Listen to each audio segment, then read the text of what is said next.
Natalie Esquire, no place in the game for what Sophie Cunningham did. That warrants further review and penalty from the league. Penalty from the league, huh? Penalty from the league, huh? Natalie Esquire. Penalty from the league when Marina Marbury assaulted Caitlin Clark. Krista said, "Oh, I get so ish sweet when Caitlin Clark getting blindsided. Who, mind you, should be ejected, but Sophie gives JC a hard foul and no place in the game for that." Sophie Cunningham did. You ever get tired of talking out your this league is full of nothing. Man, I'm telling you guys, this league, bro, I'm stunned, bro. I'm stunned at this point. This isn't just wild, it's downright insane. Sophie Cunningham didn't just help Caitlin Clark up, she practically body-blocked the entire WNBA hate parade to do it. And now an analyst wants her arrested for what? Assault by kindness? This league has gone full WWE with less spandex and more drama. Sophie played security guard, bestie, and emotional support bouncer all in one, and now she's the villain? At this rate, we'll need referees and riot shields. Welcome to the madness. Bring a helmet. That's right. As we saw last night, Sophie Cunningham sent a clear message to J.C. Sheldon last night.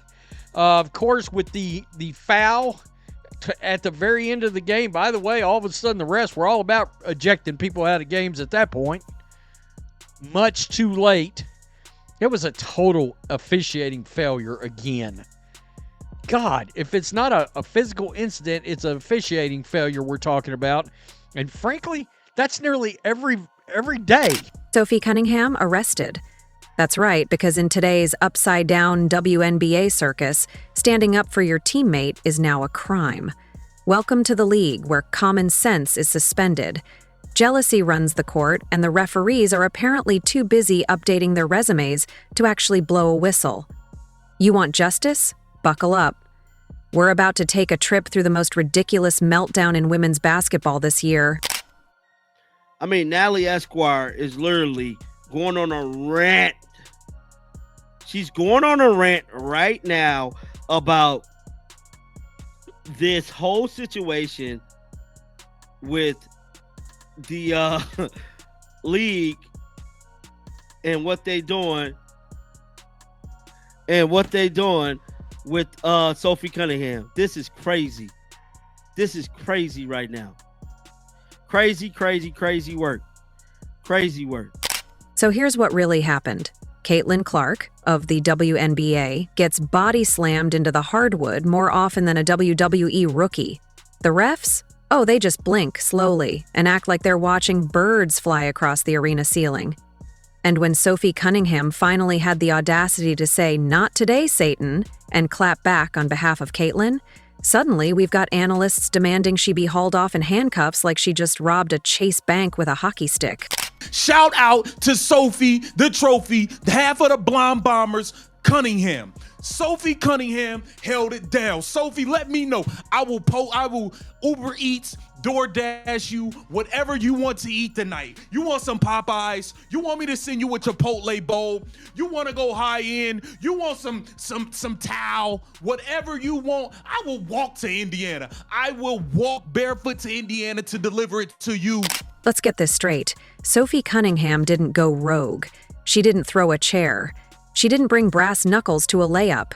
She stood up to a team acting like they were in a parking lot brawl instead of a basketball game. But somehow, this moment of basic human decency has triggered an avalanche of pearl clutching from analysts who think Sophie's the second coming of Al Capone. Please. 1,000,000%. 1,000,000% did what was deserved to JC Sheldon. And the commentators are on the money. They're on the money. Like, someone's commented there, I feel like Sophie Cunningham is the only one who would have done something back if she was on the floor. Sophie Cunningham got her. Sophie Cunningham got her. And I mean this when I say this. This would have been a flagrant 2, except for the fact that they allowed Marina Mabrey did what she did. This possibly should be a flagrant 2. She got her around the neck. And then JC Sheldon gets up. And then Sophie immediately goes at JC Sheldon, grabs her. Like, I'm okay with this being a flagrant 2, by the way. I'm actually okay with that. I'm okay with that. But, like, not when Marina Mabrey got away with it. Not when Marina Mabrey got away with it. The referees can't do it. The Fever have been taking hits left and right all season. Cheap shots, shoulder checks, face slaps, elbows thrown with all the grace of a drunk kangaroo. And what's the punishment? Nothing. The officials stand there like malfunctioning wax statues. Apparently, the new WNBA motto is, if it's against Caitlin Clark, it's totally fine. But heaven help you if you defend Caitlin. Suddenly, the WNBA's moral police comes sprinting out like mall cops chasing a kid with a Nerf gun. Sophie Cunningham steps up one time, one glorious, necessary time, and now we've got keyboard warriors foaming at the mouth, tweeting, like she pulled a Tanya Harding. And let's be real here, the hate against Caitlin Clark isn't even subtle anymore. It's not competitive tension, it's not rookie initiation, and it's definitely not hard basketball. It's jealousy, it's resentment. It's a league full of players watching someone younger, more talented, and far more popular steal their spotlight like it's a half-off clearance sale at Macy's. And rather than stepping up their game, they're out here throwing cheap elbows and acting like it's justified. Sophie Cunningham said no more. She didn't need a podium. She didn't need a press conference. She let her actions do the talking. An arm around Caitlin, a shove in return, a vibe check to the whole Sun team that screamed, "You mess with her, you mess with all of us." And for that, she's supposed to be arrested? Nah, she needs a gold medal, a parade, and maybe a Netflix docuseries titled Sophie vs. the WNBA Mob. Especially if Sophie Cunningham is going to continue to fight people for messing with Caitlin Clark, because it feels like Caitlin Clark is going to get treated in a certain way in this league for a long time. She's not a rookie anymore. Okay? She's already proved herself. She's won. And then there were some, ladies last night that were trying to go a little physical. And in last year, I think something we noticed, and I think a lot of people noticed, is when Caitlin would get bullied, nobody would do nothing. That's right. Nobody would do nothing. It was like, hey, they didn't know, like, whoa, I can't believe this is happening. I can't believe people are doing this to Caitlin Clark. Teammates weren't jumping in there. They bring in Sophie Cunningham. I had no idea.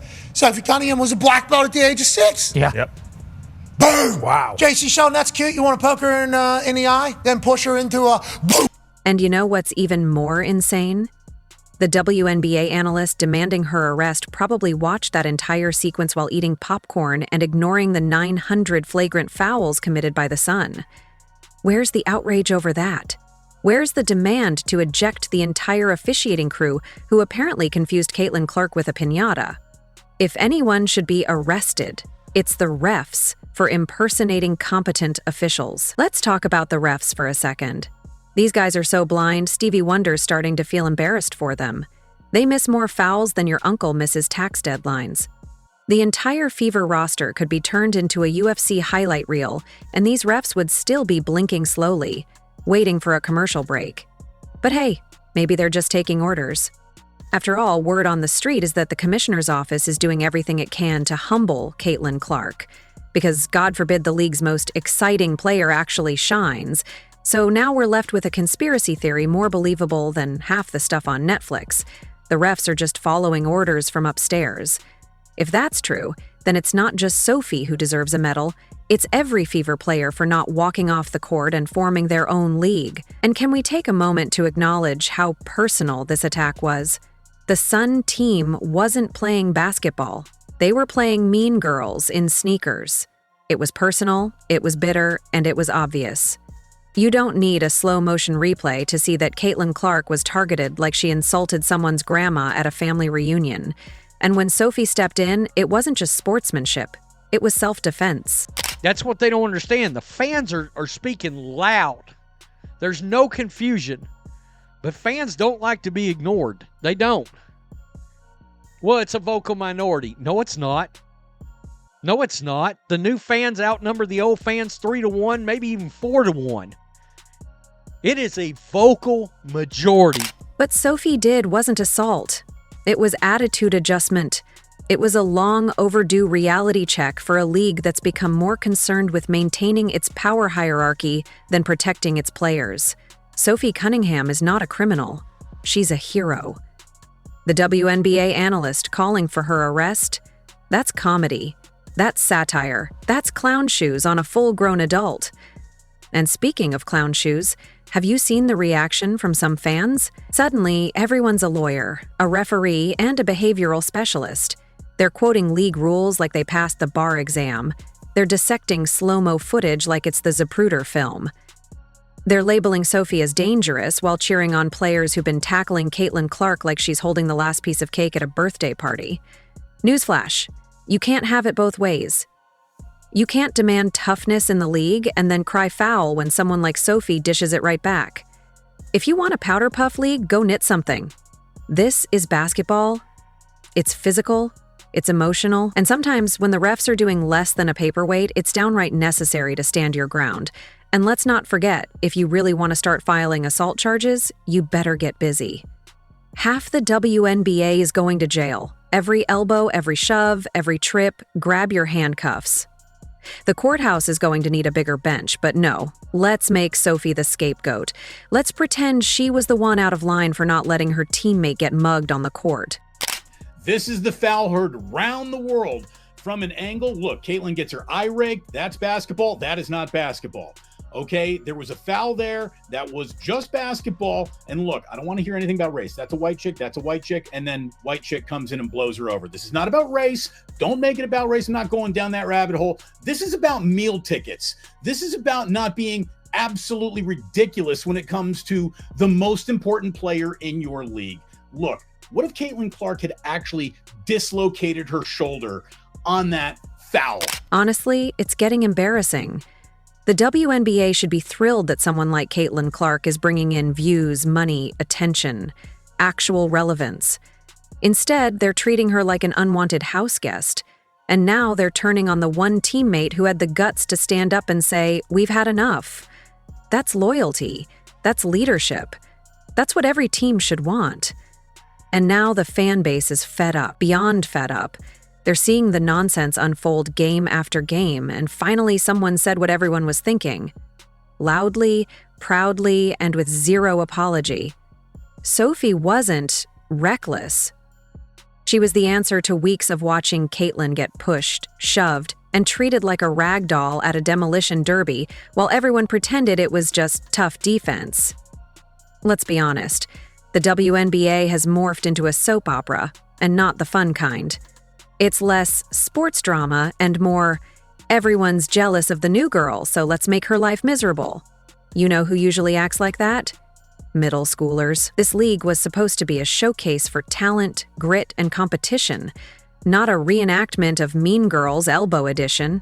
So when Sophie stepped in, it sent a ripple across the court that screamed, "We're not letting this slide anymore." And that terrified people. Because the minute one person calls out the nonsense, it threatens to expose how deep the dysfunction goes. Suddenly, analysts are clutching their pearls, coaches are looking uncomfortable, and players who were previously all about girl power are suddenly allergic to accountability. And by the way, the commentators were on the money.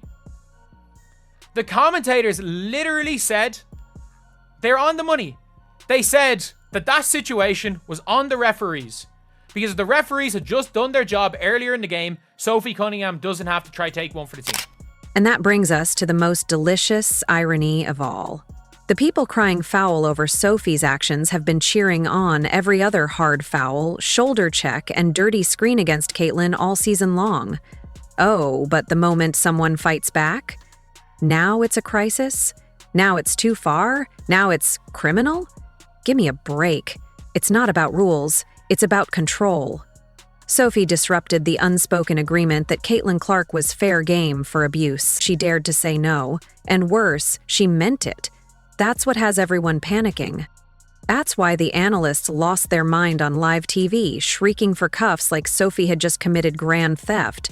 Because the minute a teammate draws a line in the sand, the whole ugly narrative begins to unravel. Fans aren't stupid. They see the pattern. They know what's going on. And the louder the league tries to paint Sophie as some kind of villain, the more people realize how messed up this entire situation is. This isn't just about one game or one scuffle. It's about power, pettiness, and the refusal to let a rising star like Caitlin succeed without sabotage. And guess what? The tables are turning. The fans are watching. The media narrative is cracking. Sophie didn't just defend her teammate, she cracked open the entire farce. And whether the league likes it or not, that kind of courage is contagious, because if she can do it, others will follow. And when that happens, no amount of whiny analysis or fake outrage is going to stop the shift. Everybody on. Everybody jealous and envious of damn Caitlin Clark. Shut up. That's the reason y'all doing it. Don't act like y'all playing basketball. You know who not to hit like that. In basketball, NBA, WNBA, you know who not to test. So yeah, Sophie deserves recognition. She wasn't violent, she was visible. She wasn't disruptive, she was decisive. And above all, she reminded every single person watching, standing up against a broken system isn't wrong. It's revolutionary. Sophie Cunningham didn't break the game. She reminded everyone how it's supposed to be played. Protect your teammates, stand up for what's right. And if someone crosses the line, you push back. It's not rocket science, it's not even advanced math. It's basketball 101, with a side of backbone. So, to all the analysts foaming at the mouth, demanding arrest warrants and trying to turn Sophie into a cautionary tale, sit down, breathe, drink some water. Because what you're watching isn't criminal. It's called teamwork. It's called dignity. And maybe, just maybe, it's what the league's been missing for a while. As for Sophie, she's the real MVP of the moment. She didn't just protect Caitlin Clark, she made a statement. One that every Fever fan, every fair-minded viewer, and every true lover of the game can get behind. Enough is enough. We're not here to watch a gladiator match. We're here for basketball. And if the refs won't do their jobs, then it's high time someone else did. Sophie, if you're reading this, keep your head up. The fans have your back. The sane ones, anyway. You don't deserve handcuffs. You deserve a championship ring, a standing ovation, and a new job title. Chief Justice of the Court. Because while the league flails around in confusion, you knew exactly what needed to be done. Nah. Enough's enough, bruh. Enough is enough, bruh. What is going on? WNBA, y'all need to get this under control. This is ridiculous. Marina Mabrey, you just put yourself in the Dejanay Carrington box. You dirty slime ball player, you come and blindside Caitlin Clark. Marina Mabrey assaulted and tried to fight Caitlin Clark today. This is ridiculous. Okay, we are here the night after WNBA Fight Night. Sophie Cunningham putting JC Sheldon in a clinch. Marina Mabrey targeting Caitlin Clark. Folks, how is everybody doing this morning? In case you guys don't know yet, Sophie Cunningham's jersey, oh yeah, Fever fans spend that bread, folks. Sophie Cunningham's jersey out of stock. Look at that, no size in stock. A small, a medium, a large, an extra large, a double XL. You're gonna have to get one custom made. Sophie Cunningham stands up for Caitlin Clark, and overnight, her jerseys are selling like hotcakes. Sophie Cunningham. And to Caitlin Clark, hang in there, you've got Sophie now. And to the rest of the league thinking of throwing elbows without consequences, good luck. There's a new sheriff in town and she's wearing a jersey, not a badge. So next time you see Sophie Cunningham stepping up on the court, don't think criminal. Think queen. Think protector. Think the only one with a backbone in a league full of jealous elbows and blind refs. And maybe, just maybe, the WNBA will finally realize that standing up for your teammate isn't a punishable offense. It's the whole point of the game.